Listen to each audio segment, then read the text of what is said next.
సర్వేపల్లి నియోజకవర్గం Janasena convener Bobbepalli Suresh Naidu high level వంతెన నిర్మించవలసిన ప్రాంతాన్ని సందర్శించి మాట్లాడుతూ వైసీపీ ప్రభుత్వంలో తిరుమలమ్మ పాలెం హైలెవెల్ వంతెన నిర్మాణం కలగానే మిగిలిపోయిందని, మోసపూరిత వాగ్దానాలతో మంత్రి కాకాని కాలం వెళ్లబుచ్చారని, జనసేన తెలుగుదేశం ఉమ్మడి ప్రభుత్వం రాగానే తిరుమలమ్మ పాలెం హైలెవెల్ వంతెన పూర్తి చేసి చూపిస్తామని అన్నారు. ఈ కార్యక్రమంలో గమ్మినేని వాణి భవానీ, శ్రీహరి, రహీం, అక్బర్, సుమన్, మస్తానయ్య, విజయ్, శరత్ తదితరులు పాల్గొన్నారు. అందరికీ నమస్కారం. నా పేరు బొబ్బేపల్లి సురేష్ నాయుడు, సర్వేపల్లి నియోజకవర్గ జనసేన పార్టీ. ఈ రాష్ట్ర వ్యవసాయ శాఖ మంత్రి కాకాని గోవర్ధన్ రెడ్డి గారికి హృదయపూర్వక నమస్కారాలు. సార్, మీరు ఎక్కడున్నా బాగుండాలి, బాగుంటారు. ఎందుకంటే ఈ సర్వేపల్లి నియోజకవర్గం ప్రజలు 2 సార్లు మీకు ఓట్లేసి గెలిపిస్తే ఈ సర్వేపల్లి నియోజకవర్గాన్ని సర్వనాశనం చేశారు. 2 సార్లు గెలిచిన తర్వాత ఒకసారి ప్రతిపక్షంలో ఉన్నారు, రెండోసారి అధికార పక్షంలోకి వచ్చారు, మంత్రి అయ్యారు. మరి ఏదైతే సర్వేపల్లి నియోజకవర్గంలోని వెంకటాచలం మండలం తిరుమలమ్మపాలెం గ్రామానికి హై లెవెల్ వంతెన కలగానే మిగిలిపోయింది. ఈ కళని నెరవేర్చే పరిస్థితిలో మీరు లేరు. ఏదైతే Damodaram Sanjay thermal power plant 3వ గ్రిడ్ ఓపెనింగ్కి రాష్ట్ర ముఖ్యమంత్రి వైఎస్ జగన్మోహన్ రెడ్డి వచ్చిన రోజు తిరుమలమ్మపాలెం గ్రామ ప్రజలకి నేను బహుమతినిస్తుండా 9 కోట్ల రూపాయలతో హై లెవెల్ వంతెన నిర్మాణం చేస్తా, వాళ్ళ కళని నెరవేరుస్తా అని చెప్పి ఆ రోజు పగలబాలు బలికి ఇప్పటికి 8 నెలలు అయిందా, సంవత్సరం అయిందా, మీకే వదిలేస్తుందా?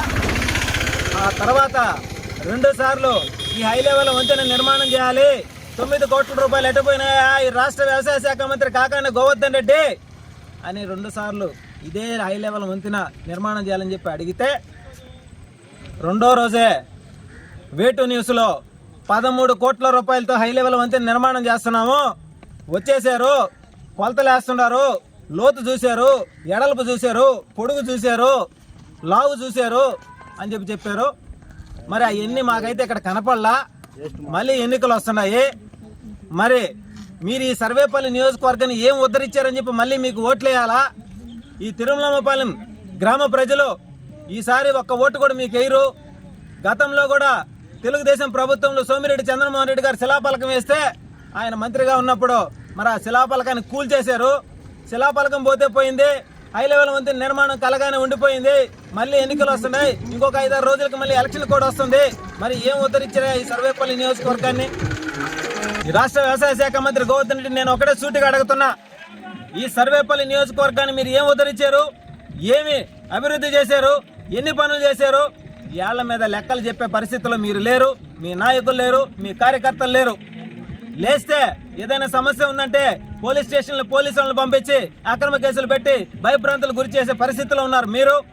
ఆరిపోయే దీపానికి వెలుగు ఎక్కువ అన్నట్టు మీరు ఏదైతే రేపు జరగబోయే ఎన్నికల్లో డిపాజిట్లు కూడా లేకుండా ఓడిపోతున్నారనేటువంటి భయంతో కక్ష సాధింపు చర్యలు చేయాలనుకుంటున్నారేమో.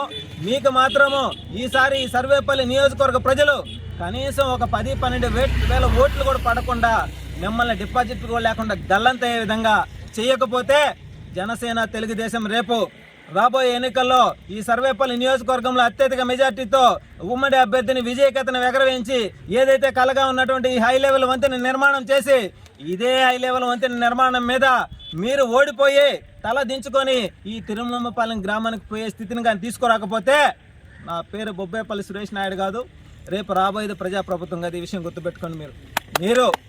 మీరు చెప్పే మాటలు మీ చేష్టలకి ఎటువంటి సంబంధం లేదు. ఏదో నేను ఉద్ధరించేశాను, స్వతంత్రం వచ్చి 77 సంవత్సరాలు అవుతుంటే ఎవడు కూడా అభివృద్ధి చేయలేదనంటే 13 కోట్ల రూపాయలు డబ్బు ఎట్టపోయిందా కాకాని గోవర్ధన్ రెడ్డి? హై లెవెల్ వంతెన నిర్మాణానికి కేటాయించిన డబ్బులు ఎట్టపోయినాయి? ఇదే నా స్వతంత్రం వచ్చి 77 సంవత్సరాలు అవుతుంది ఈ సర్వేపల్లి నియోజకవర్గాన్ని ఉద్ధరించింది. ఎంతోమంది ఈ సర్వేపల్లి నియోజకవర్గంలో నాయకులై, మంత్రులై, ఎమ్మెల్యేలై, ఉపరాష్ట్రపతులై ఎంతో మందిని ఉన్నత స్థాయిలో తీసుకొచ్చినటువంటి ఈ సర్వేపల్లి నియోజకవర్గ పరిస్థితి ఈరోజు ఎంత దారుణంగా ఉందంటే ఇంత దారుణంగా ఉంది. కాబట్టి తిరుమలమ్మపాలెం గ్రామ ప్రజలందరినీ కూడా నేను ఒకటే కోరుతా ఉన్నా, ఈసారి వైసీపీ పార్టీకి మీ ఊర్లో ఎవరైనా వైసీపీ నాయకులుండి ఓటు వేయమని వస్తే మీరు ఒకటే అడగండి, ఏమి తెల్లార్చారు మీరు? మరి 5 ఏళ్ల పాటు అధికారం పక్షంలో ఉండి హై లెవెల్ వంతెన నిర్మాణం చేయలేని స్థితిలో ఈ వైసీపీ ప్రభుత్వం ఉంది.